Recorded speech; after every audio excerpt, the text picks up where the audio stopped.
எங்கள் வீட்டில் கத்திரிக்காய் செடி நல்லா வளர ஆரம்பிச்சிருச்சு. சரி, அதை உங்களுக்கு ஒரு வீடியோவை போட்டுடலாமேன்ட்டு.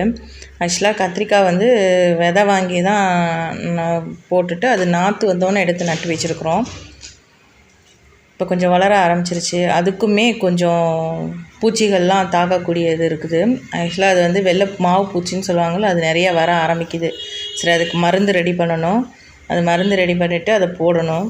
அதுக்கு முன்னாடி எங்கள் வீட்டில் ஏற்கனவே வாட்டர் மெலன் இருந்துச்சு. அதை நான் ஏற்கனவே ஷார்ட்ஸில் போட்டிருக்கேன், அப்லோட் பண்ணியிருக்கேன், அதை பாருங்கள்.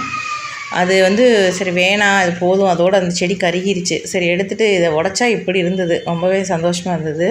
உள்ளே நல்லா ரெட்டிஷாக இருந்தது. இன்னும் கொஞ்சம் நாள் பெருசாக இருந்தால் இன்னும் நல்லா வந்திருக்குமோ அப்படின்னு தோணுச்சு. சரி, அப்புறம் என்ன பண்ணுறதுன்ட்டு அந்த செடி எடுக்க வேண்டியதாயிடுச்சு. இப்படி தான் இருந்தது அதுக்குள்ளே பார்க்கும்போது. சேனல் பிடிச்சா லைக் பண்ணுங்கள், ஷேர் பண்ணுங்கள், சப்ஸ்கிரைப் பண்ணுங்கள். தேங்க்ஸ் ஃபார் வாட்சிங்.